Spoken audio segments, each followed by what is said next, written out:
Hello guys, welcome to science workshop. This is Kusum hair.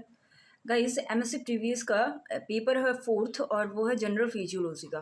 ठीक है, general physiology का unit first है अपना thermoregulation and cold tolerance. तो हम जनरल फिजियोलॉजी पे एक सीरीज स्टार्ट कर रहे हैं और यूनिट फर्स्ट से हम स्टार्ट करेंगे जो कि thermo regulation and cold tolerance है।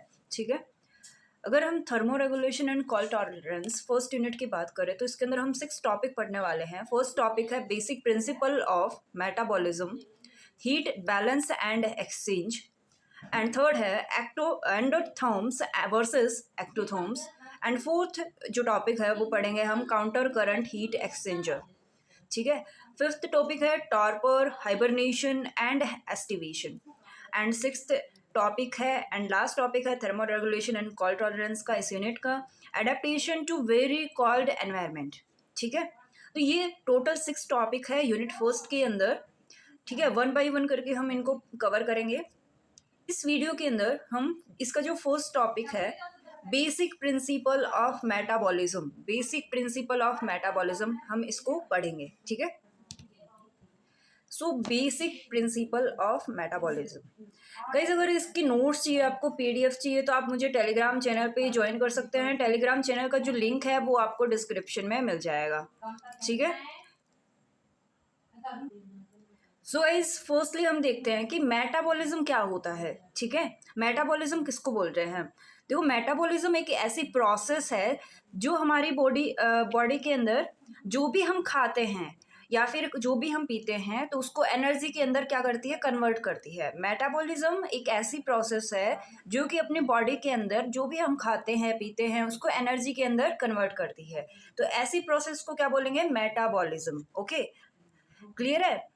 इस प्रोसेस के दौरान क्या होता है, जो कैलोरीज है फूड के अंदर और बेवरेजेस के अंदर वो किसके साथ में कंबाइन होती है? ऑक्सीजन के साथ में कंबाइन होती है और रिलीज करती है किसको? एनर्जी को रिलीज करती है।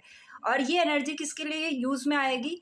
बॉडी को बहुत सारे फंक्शन करने के लिए किसकी जरूरत होती है? एनर्जी की। तो वहां पे ये यूज में आती है। ठीक है, क्या होता है कि जब ये प्रोसेस होता है तब जो कैलोरी होती है फूड और बेवरेजेस के अंदर वो ऑक्सीजन के साथ में कंबाइन होती है और रिलीज करती है एनर्जी को, जो कि बॉडी के डिफरेंट फंक्शन को करने के लिए यूज में आती है। ठीक है, थर्ड जो पॉइंट है वो क्या है? सभी जो लिविंग ऑर्गेनिज्म है उनको एनर्जी की रिक्वायरमेंट होती है फॉर डिफरेंट एसेंशियल प्रोसेसेस और नए ऑर्गेनिक सब्सटेंसेस को बनाने के लिए। ठीक है, तो जो मेटाबॉलिक प्रोसेस है वो किस में हेल्प करता है? वो ग्रोथ और रिप्रोडक्शन के अंदर हेल्प करेगा और साथ ही साथ जो लिविंग ऑर्गेनिज्म की स्ट्रक्चर है उसको मेंटेन करने के लिए हेल्प करता है। ठीक है,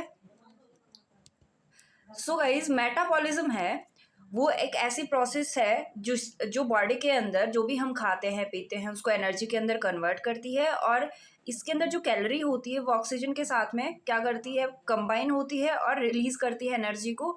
और एनर्जी हमें बहुत सारे डिफरेंट प्रोसेसेज के लिए, डिफरेंट न्यू ऑर्गेनिक सब्सटेंसेज को प्रोड्यूस करने के लिए हमारे लिए ज़रूरी है। और सो मेटाबॉलिक जो प्रोसेस है वो हमारी ग्रोथ में हेल्प करेगी, रिप्रोडक्शन में हेल्प करेगी और अपनी बॉडी की जो स्ट्रक्चर है उसको मेंटेन करने में हेल्प करेगी। आई होप ये पॉइंट क्लियर रहे होंगे।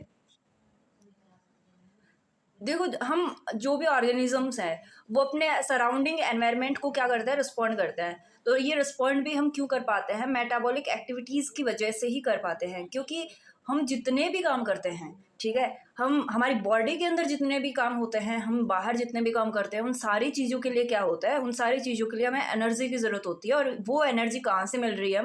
हमें मेटाबॉलिज्म से मिल रही है। जो मेटाबॉलिक एक्टिविटीज़ हो रही हैं उनकी वजह से वो एनर्जी मिल रही है। ठीक है, सो जितने भी केमिकल रिएक्शन होती हैं बॉडी के अंदर, जैसे कि डाइजेशन हो गया या फिर इसके साथ ही साथ ट्रांसपोर्टेशन हो गया सब्सटेंसेस का, इन सारी चीज़ों के लिए एनर्जी की ज़रूरत होती है। ठीक है, देखो मेटाबॉलिज्म मेनली 2 पर्पस रखता है कि मेटाबॉलिज्म क्यों होता है, क्या क्या रीज़न है, क्या क्यों ज़रूरत है इसकी। तो 2 पर्पस है इसके। फर्स्ट है generation of energy to drive vital functions. जो एनर्जी का जनरेशन है, जो कि बहुत सारे डिफरेंट फंक्शन जो होते हैं अपने बॉडी के लिए, उनके लिए रिक्वायरमेंट होती है एनर्जी की। ठीक है, उसको एनर्जी के जनरेशन के लिए ये ज़रूरी है। और सेकंड जो है वो सिंथेसिस ऑफ बायोमॉलिक्यूल्स, बायोमॉलिक्यूल्स के सिंथेसिस के लिए मेटाबॉलिज्म जो है वो होता है। ठीक है, देखो मेटाबॉलिक प्रोसेसेस जो है वो दो टाइप की होती है, फर्स्ट है कैटाबॉलिज्म और दूसरा है एनाबॉलिज्म। ये देखो जो भी हम फूड खाते हैं, जो भी हम फूड खा रहे हैं वो किसके फॉर्म में हो सकता है, या तो कार्बोहाइड्रेट होगा, उसमें कार्बोहाइड्रेट होगा, ठीक है, या फिर उसके अंदर होगा प्रोटीन, या फिर उसके अंदर होता है फैट्स, लिपिड्स बोल सकते हैं या फिर फैट्स बोल सकते हैं। ठीक है, तो जो भी हम फूड खाते हैं उसके अंदर या तो हमें कार्बोहाइड्रेट मिलता है, प्रोटीन मिलता है, फैट्स मिलता है। ठीक है, और ये सारे के सारे जो मॉलिक्यूल्स हैं तो ये क्या करते हैं, ये सिंपल मॉलिक्यूल्स के अंदर क्या हो जाता है, कन्वर्ट हो जाते हैं। ठीक है, ये सिंपल मॉलिक्यूल्स लाइक कार्बोहाइड्रेट है वो शुगर में कन्वर्ट हो जाएगा, प्रोटीन है वो एमिनो एसिड बना लेगा, और जो फैट्स है या फिर लिपिड्स है वो फैटी एसिड में टूट जाएगा। ठीक है, और ये जो प्रोसेस होती है इसके बीच में क्या होती है, एनर्जी रिलीज होती है, और एनर्जी किस फॉर्म में रिलीज होती है, एटीपी की फॉर्म में। ठीक है, हमारी बॉडी में जो एनर्जी मिलती है हमें वो एटीपी की फॉर्म में मिलती है, और एटीपी को ही क्या बोलते हैं, करेंसी ऑफ एनर्जी बोलते हैं। ठीक है, यानी कि ऊर्जा की मुद्रा बोल सकते हैं हिंदी में, या फिर करेंसी ऑफ एनर्जी हम किसको बोलते हैं, एटीपी को। एटीपी का सबको पता होगा, एडिनोसिन ट्राइफॉस्फेट। ठीक है, सो यहाँ पे जो भी फूड हम खा रहे हैं, जो भी बेवरेजेस या फिर ड्रिंक हम ले रहे हैं वो उसके अंदर कार्बोहाइड्रेट, प्रोटीन, फैट्स होते हैं जो कि छोटे मॉलिक्यूल्स के अंदर क्या हो जाते हैं, टूट जाते हैं। ठीक है, जब लार्ज मॉलिक्यूल जो है सिंपल मॉलिक्यूल के अंदर टूटते हैं, ठीक है, जब लार्ज मॉलिक्यूल सिंपल मॉलिक्यूल के अंदर टूटते हैं और रिलीज करते हैं किसको, एनर्जी को। ओके, तो इस प्रोसेस को हम क्या बोलते हैं, कैटाबॉलिज्म बोलते हैं। ठीक है, ओके, लार्ज मॉलिक्यूल टूट के सिंपल मॉलिक्यूल बना लेते हैं और रिलीज करते हैं किसको, एनर्जी को, इसको हम बोलते हैं कैटाबॉलिज्म। लेकिन जब सिंपल मॉलिक्यूल जुड़ के कंबाइंड होके लार्ज मॉलिक्यूल बनाते हैं, और इसके लिए इनको रिक्वायरमेंट होती है भाई एनर्जी की, ये यहाँ पे एनर्जी लेंगे बाहर से। ओके, जब सिंपल मॉलिक्यूल लार्ज मॉलिक्यूल बनाते हैं कंबाइन होके तो इनको एनर्जी की जरूरत पड़ती है। ठीक है, इस प्रोसेस को हम क्या बोलेंगे, एनाबॉलिज्म। ओके, आई होप समझ आया होगा। यहाँ देखो ये कुछ लार्ज मॉलिक्यूल्स हैं। अब ये लार्ज मॉलिक्यूल्स क्या करते हैं, स्मॉलर यूनिट के अंदर क्या हो गए, टूट गए, ब्रेक डाउन हो गए। ओके, और इन्होंने क्या करा, एनर्जी को रिलीज करा। स्मॉलर यूनिट में ये ब्रेक डाउन हो गए लार्ज मॉलिक्यूल और इन्होंने एनर्जी को रिलीज करा, तो इस प्रोसेस को हम क्या बोल रहे हैं, कैटाबॉलिज्म बोल रहे हैं। लेकिन यहाँ पे देखो, यहाँ पे छोटे छोटे स्मॉलर यूनिट्स है, स्मॉलर मॉलिक्यूल्स हैं, और ये किसमें कन्वर्ट हो रहे हैं, ये किसको बना रहे हैं, लार्ज मॉलिक्यूल्स को बना रहे हैं, और इसके लिए इनको ज़रूरत पड़ रही है एनर्जी की।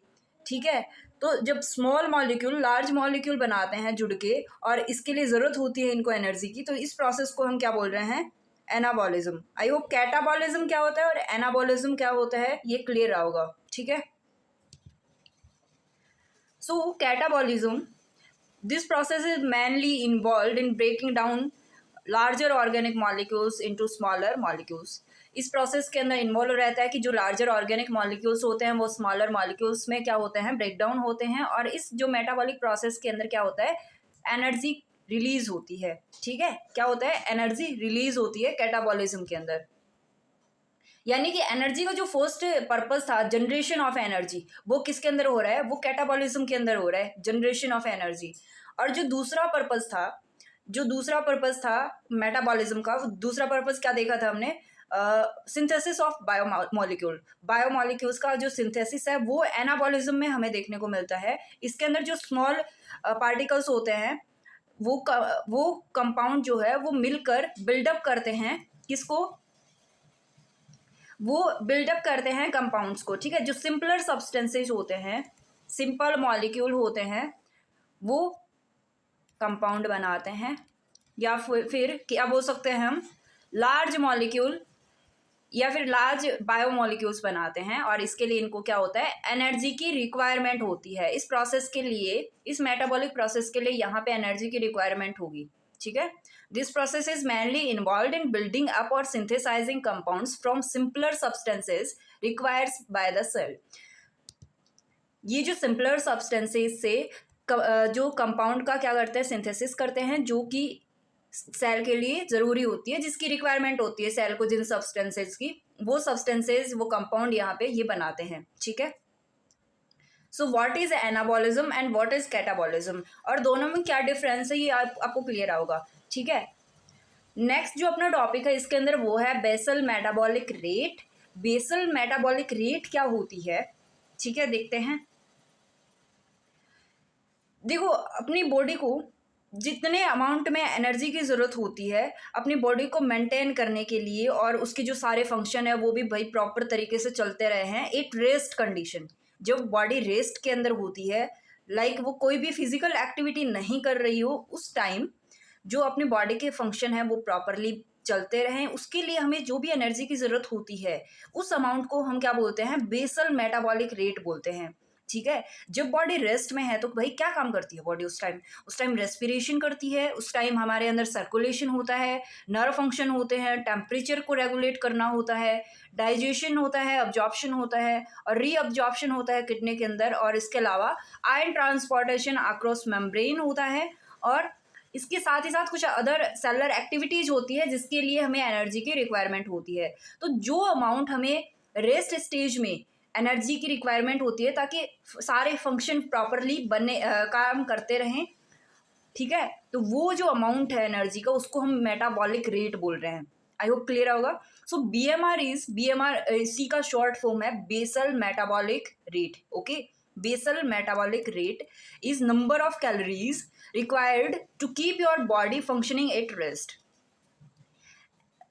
बीएमआर जो है वो कैलोरीज का नंबर है जो कि अपनी बॉडी को रिक्वायरमेंट होती है ताकि वो रेस्ट कंडीशन के अंदर क्या कर सके, अपने सारे फंक्शन कर सके, ठीक है। आई होप क्लियर होगा। अगर फिर भी डाउट बचता है आपको, कोई टॉपिक या फिर कोई पॉइंट समझ नहीं आता, तो आप मुझे कमेंट बॉक्स में पूछ सकते हैं, ठीक है। सो जब हम डिटरमाइन करते हैं बीएमआर को, ठीक है, तो जो पर्सन होता है जिसके बारे में हम डिटरमाइन कर रहे हैं कि इसका बीएमआर, इसका बेसिक मेटाबॉलिक रेट कितना है, तो उसको एक तो जागे हुए होना चाहिए, ठीक है। ऐसे नहीं कि हम वो सो रहा है और उस टाइम हम उसका बेसल मेटाबॉलिक रेट जो है वो चेक कर रहे हैं, डिटरमाइन कर रहे हैं, तो ऐसा उस टाइम एक्यूरेट नहीं आएगा बीएमआर। तो जो पर्सन है वो जागा हुआ होना चाहिए और उसने एक 6-7 घंटे का जितना मिनिमम रिक्वायरमेंट होता है उतना नींद ले लेना चाहिए। जागा हुआ हो इसका मतलब ये नहीं कि भाई वो 2-3 दिन से सोया ही नहीं हो। सो एक जो मिनिमम रिक्वायरमेंट होती है सोने के लिए 6-7 घंटे की नींद भी उसने पूरी कर ली हो, ठीक है। जो दूसरा है पॉइंट, उसका जो टेम्परेचर है पर्सन का वो न्यूट्रल होना चाहिए, ठीक है। बहुत ज़्यादा टेम्परेचर भी नहीं होना चाहिए बॉडी का और बहुत कम भी नहीं होना चाहिए। पर्सन वो है एक रेस्ट कंडीशन में होना चाहिए, यानी कि कोई भी फिजिकल एक्टिविटी वो ना कर रहा हो उस टाइम, ठीक है, तो वो फिजिकली रेस्ट कंडीशन में होना चाहिए। और इन ए पोस्ट ऑब्जॉर्प्टिव स्टेट का मतलब क्या हुआ कि जो जैसे ही हम जैसे अभी खाना खाया, ठीक है, किसी ने अभी खाना खाया तो उसकी बॉडी के अंदर क्या हो रहा है, डाइजेशन की प्रोसेस चल रही है। जब डाइजेशन की प्रोसेस हाई लेवल पे है क्योंकि उसी टाइम उसने खाना खाया है, तो वहाँ पे उसका बीएमआर भी बहुत ज़्यादा हो जाता है, ठीक है। जब metabolic process like digestive process जो चल रही है उस टाइम उसका बीएमआर ज़्यादा हो जाता है। तो इस वजह से जब खाना खाए हुए भी कुछ टाइम हो गया हो, ठीक है, डाइजेशन का प्रोसेस पूरा हो गया हो, उसके बाद में जो पोस्ट ऑब्जॉर्प्टिव स्टेट आती है उस टाइम बीएमआर को डिटरमाइन करना चाहिए, ठीक है। नॉट इन स्ट्रेस, जो पर्सन है उसको स्ट्रेस में भी ना होना चाहिए, लाइक कोई एंजाइटी में नहीं हो, वो कोई डिजीज नहीं हो उसको। तो इस कंडीशन में अगर हम बीएमआर को डिटरमाइन करेंगे तो हमें बीएमआर जो है यानी बेसल मेटाबॉलिक रेट है वो एक्यूरेट मिलेगी, ठीक है। कुछ फैक्टर्स होते हैं जो कि बेसल मेटाबॉलिक रेट को क्या करते हैं, अफेक्ट करते हैं। वो कौन कौन से फैक्टर हैं, वो जेंडर हो सकता है, बॉडी कंपोजिशन हो सकता है, एज हो सकता है, physical activity, hormones, stress, climate and substances. ये सारे के सारे ऐसे फैक्टर हैं जो कि क्या करते हैं, बीएमआर को अफेक्ट करते हैं, ठीक है। इनकी वजह से या तो बीएमआर किसी में कम होगा, किसी में ज़्यादा होगा, तो ये अफेक्ट करते हैं किसको, बीएमआर को। सो फर्स्ट पॉइंट हम अगर देखें कि जेंडर, अगर वुमेन्स में देखें कि वुमेन्स में यूजुअली बीएमआर जो है वो 10% लोअर होता है मैन के कंपैरिजन में, ठीक है। जबकि दोनों का अगर बॉडी फैट जो बॉडी वेट है वो सिमिलर है। देखो मैन और वुमेन, एक वुमेन है और एक मैन है, अब दोनों का बॉडी वेट सेम है, मान लो इसका भी 50 है और इसका भी 50 है, ठीक है, दोनों का बॉडी वेट सेम है, लेकिन फिर भी इन दोनों का क्या है, बॉडी फैट अलग अलग है भाई, ठीक है, दोनों का बॉडी फैट अलग अलग है और उस पर डिपेंड करती है क्या, बीएमआर। तो हम वुमेन्स में देखते हैं कि वुमेन्स में जो बीएमआर है, बेसल मेटाबॉलिक रेट है, वो मैन के कंपैरिजन में 10% लोअर होती है, ठीक है। सेकंड पॉइंट देखें, body composition, lean muscle tissue is metabolically more active. जो लीन मसल टिश्यू होते हैं वो बहुत ज़्यादा एक्टिव होते हैं, किसके कंपैरिजन में, एडिपोज टिश्यू के कंपैरिजन में। देखो जो अपने स्किन में जो, या फिर हम बोल सकते हैं फैटी एसिड्स होते हैं, ठीक है, सॉरी फैटी टिश्यू होते हैं, एडिपोज टिश्यू, यानी जो स्किन के में जो टिश्यू है उसको हम एडिपोज टिश्यू कंसिडर करते हैं, और मसल टिश्यू लीन मसल टिश्यू। तो आप समझ सकते हो, देखो यहाँ पे हमने जेंडर की बात करी तो हम बॉडी फैट की बात कर रहे हैं, ठीक है। तो वुमेन्स में तो मैक्सिमम हम देखते हैं कि एडिपोज टिश्यू ज़्यादा होता है, और जो मसल टिश्यू है वो मैन के कंपैरिजन में वुमेन में कम होता है। तो जेंडर में भी ये पॉइंट कंसिडर हो जाएगा कि मैन के अंदर जो मसल टिश्यू है वो क्या होगा, ज़्यादा होगा। दैट्स वाई वहाँ क्या हो रहा है, वहाँ पे क्या हो रहा है, बीएमआर ज़्यादा है मैन में।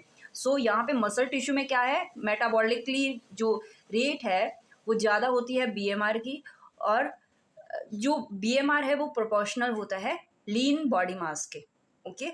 जो मसल मास है उसके प्रोपोर्शनल होता है, लाइक लीन बॉडी मास ज़्यादा है तो उसका बीएमआर भी ज़्यादा होगा, अगर लीन बॉडी मास कम है तो उसका बीएमआर भी कम होगा। एडिपोज टिश्यू में कम होता है as compared to lean muscle tissue, okay. Third factor है एज का। एज वी एज, जैसे जैसे हम बड़े होते हैं, जैसे जैसे हम एज्ड होते हैं, तो बीएमआर क्या होती है, 2% डिक्रीज हो जाती है, ड्रॉप हो जाती है पर डिकेड। मतलब एवरी 10 ईयर्स में 2% जो है वो बीएमआर क्या हो जाएगी, 2% बीएमआर क्या हो जाएगी, डिक्रीज हो जाएगी, ठीक है। हम देखते हैं कि जैसे जैसे हमारी एज होती है तो हमारे बॉडी में जो लीन मसल मास है वो भी कम हो जाता है, और मेनली क्या होता है कि लीन मसल मास के अंदर मेटाबॉलिकली ज़्यादा एक्टिव होता है, ठीक है। लीन मसल मास कम होगा तो बीएमआर भी कम हो जाएगा। फोर्थ पॉइंट है अपना फिजिकल एक्टिविटी, ठीक है। फिजिकल एक्टिविटी, जो एथलीट्स होते हैं उसके अंदर क्या होता है, बीएमआर ज़्यादा होता है एज कम्पेयर टू जो नॉर्मल लाइफस्टाइल वाला पर्सन होता है उसके अंदर, ठीक है, क्योंकि उसके अंदर फिजिकल एक्टिविटी ज़्यादा होती है। तो जहाँ पे फिजिकल एक्टिविटी ज़्यादा होगी वहाँ पे उसका बीएमआर भी ज़्यादा होगा, ठीक है। फिफ्थ पॉइंट है हॉर्मोन्स। जो थायरोक्सिन हार्मोन है, थायरोक्सिन हार्मोन इंक्रीज करता है बीएमआर को। जो हाइपर थायरॉयडिज्म होता है उसके अंदर क्या होगा, इंक्रीज हो जाएगा बीएमआर। हाइपर थायरॉयडिज्म जो है उसके अंदर थायरोक्सिन का जो अमाउंट है, ठीक है, हार्मोन का, वो ज़्यादा हो जाता है, इसका सीक्रेशन ज़्यादा होता है थायरोक्सिन हार्मोन का, इस वजह से यहाँ पे बीएमआर भी ज़्यादा हो जाएगा। लेकिन हाइपोथायरॉयडिज्म जो होता है इसके अंदर थायरोक्सिन हार्मोन की कमी हो जाती है, और इस वजह से यहाँ पे क्या हो जाएगा, डिक्रीज हो जाएगी, 40% जो है बीएमआर वो डिक्रीज हो जाएगी हाइपोथायरॉयडिज्म में, ठीक है। नेक्स्ट जो पॉइंट देखे हम वो है क्लाइमेट का। जो कोल्ड क्लाइमेट होती है वहाँ पे बीएमआर क्या हो जाएगी, इंक्रीज हो जाएगी। और स्ट्रेस की बात करें तो एंजाइटी हो गया, कैंसर हो गया, फीवर हो गया, या फिर डिजीज स्टेट हो गई। तो इस स्टेज के अंदर जो स्ट्रेस की स्टेज होती है उस टाइम बीएमआर हमारी इंक्रीज हो जाती है। और कुछ सब्सटेंसेज जैसे कि कैफीन हो गया, निकोटीन हो गया, इनकी वजह से भी क्या होता है, बीएमआर क्या हो गई, इंक्रीज हो गई। तो ये सारे कुछ फैक्टर्स थे जो कि बीएमआर की रेट को क्या करते हैं, बेसल मेटाबॉलिक रेट को क्या करते हैं, अफेक्ट करते हैं, ठीक है। तो बीएमआर को हम क्यों देखते हैं भाई, क्या जरूरत है कि हम बीएमआर का डिटर्मिनेशन करें, for diagnosis disorder of thyroid. Thyroid के कुछ डिसऑर्डर्स होते हैं उसको डायग्नोस करने के लिए, जैसे कि हमने देखा पीछे कि थायरॉक्सिन हार्मोन जो है, थायरॉक्सिन हार्मोन क्या करता है, अफेक्ट करता है बीएमआर को, ओके। तो थायराइड की जो भी डिजीज हैं, डिसऑर्डर्स है, उसको डायग्नोसिस करने के लिए क्या होता है, ये डिटरमाइन करा जाता है बीएमआर को, बीएमआर की इंपॉर्टेंस होती है। साथ ही साथ जो डाइट प्लानिंग करते हैं वेट को मैनेज करने के लिए, उसके लिए भी इंपॉर्टेंट होता है बीएमआर, ठीक है। लाइक बीएमआर अगर हमें पता होगा डाइट प्लानिंग में, तो प्रॉपरली हम डाइट प्लान कर सकते हैं। लाइक उसकी बॉडी को कि बेसल मेटाबॉलिक रेट क्या है और उसको कितनी एनर्जी की पर डे ज़रूरत है, कितनी कैलोरीज उसको चाहिए और कितना फूड उसको पर डे लेना चाहिए। तो ये सारे के सारे जो डाइट प्लान कर सकते हैं बीएमआर के बेस पे। और थायराइड के कुछ डिसऑर्डर्स होते हैं, उनको भी डायग्नोस कर सकते हैं, ठीक है।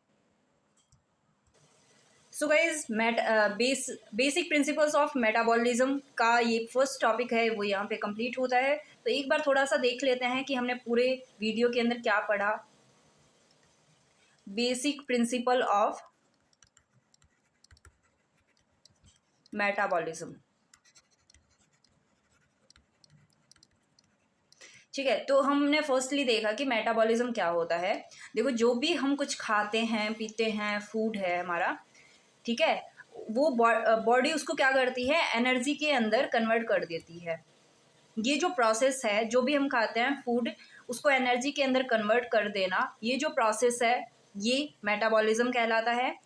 और एनर्जी की हमें ज़रूरत होती है बॉडी के अंदर, डिफरेंट फंक्शन जो होते हैं, डिफरेंट फंक्शंस को करने के लिए क्या होता है, एनर्जी की ज़रूरत होती है। देन हमने देखा कि मेटाबॉलिज्म जो है वो दो टाइप का होता है,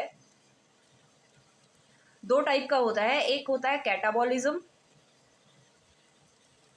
और दूसरा होता है एनाबॉलिज्म। ओके, कैटाबॉलिज्म में हमने क्या देखा था कि लार्ज मॉलिक्यूल्स जो है वो स्मॉल मॉलिक्यूल्स में टूट जाते हैं और एनर्जी को रिलीज करते हैं। एनाबॉलिज्म में हमने क्या देखा कि स्मॉल मॉलिक्यूल्स जो है वो लार्ज मॉलिक्यूल्स बनाते हैं और एनर्जी को रिक्वायर करते हैं, ठीक है। एनाबॉलिज्म में रिक्वायरमेंट होती है एनर्जी की, कैटाबॉलिज्म में रिलीज होती है एनर्जी, ठीक है। दो पर्पजेज देखे हमने, क्या पर्पस है दो, एक तो जनरेशन ऑफ एनर्जी था कि एनर्जी का जनरेशन जो है वो होता है मेटाबॉलिज्म में, और दूसरा क्या था, बायोमोलिक्यूल्स जो होते हैं उनका क्या होगा, सिंथेसिस होगा, ठीक है। जनरेशन एनर्जी का किस में हो रहा था, कैटाबॉलिज्म में हो रहा था, और बायोमोलिक्यूल्स का सिंथेसिस किस में हो रहा है, एनाबॉलिज्म में हो रहा है, ठीक है। देन हमने क्या देखा, कि भाई जो बीएमआर है वो क्या होता है, बेसल मेटाबॉलिक रेट हम इसको बोलते हैं। अपनी बॉडी में एनर्जी की जितनी रिक्वायरमेंट होती है, जितनी मिनिमम रिक्वायरमेंट होती है, जिसकी वजह से जो भी बॉडी के फंक्शन होते हैं उनको क्या कर सके, मेंटेन कर सके। जो भी बॉडी के फंक्शन होते हैं उनको मेंटेन करने के लिए, उनको प्रॉपरली चलाने के लिए जितनी अपनी बॉडी को मिनिमम रिक्वायरमेंट होती है कैलोरी की, उसको हम बीएमआर बोलते हैं, ठीक है। और वो सारे फंक्शन कौन कौन से देखे, रेस्पिरेशन हो सकता है, डाइजेशन हो सकता है, ब्लड का सर्कुलेशन हो गया, नर्व फंक्शन हो गया, टेम्परेचर रेगुलेशन हो गया, ये सारे के सारे फंक्शन करने के लिए बीएमआर, ये सारे के सारे फंक्शन करने के लिए जो एनर्जी की ज़रूरत है, मिनिमम एनर्जी की, उसको हम बीएमआर बोल रहे हैं। और ये सारे के सारे फंक्शन कब अपन डिटरमाइन कर रहे हैं, जब वो बॉडी रेस्ट कंडीशन में हो, ठीक है। तो बीएमआर को डिटरमाइन करते हैं जब बॉडी रेस्ट कंडीशन में हो। देन हमने देखा कि कौन कौन से फैक्टर जो है वो अफेक्ट कर रहे थे बीएमआर को, जेंडर हो गया, एज हो गया, बॉडी कंपोजिशन हो गया, ठीक है। इसके अलावा क्या हो गया, हार्मोन्स हो गया, क्लाइमेट हो गया, या फिर स्ट्रेस हो गया। तो ये सारे के सारे फैक्टर, कुछ ऐसे फैक्टर हैं जो कि किसको करते हैं, अफेक्ट बीएमआर को। तो हमने पूरे वीडियो में मेटाबॉलिज्म क्या है, उसके टाइप क्या हैं, और कैटाबॉलिज्म और एनाबॉलिज्म क्या है, क्या पर्पजेज हैं मेटाबॉलिज्म के, और बीएमआर क्या है, और उसको कौन से फैक्टर उसको अफेक्ट करते हैं, ये सारा कवर कर लिया है। तो आई होप ये वीडियो आपके लिए यूजफुल रहा होगा। फिर भी अगर कोई टॉपिक में डाउट बचता है तो आप मुझे कमेंट बॉक्स में पूछ सकते हैं। अगर आपको किसी भी टॉपिक पे वीडियो चाहिए तो आप मुझे वो भी कमेंट बॉक्स में बता सकते हैं। मैं ट्राई करूँगी वीडियो बनाने के लिए उस टॉपिक पे, बट वो जूलॉजी से रिलेटेड होना चाहिए गाइज, ठीक है।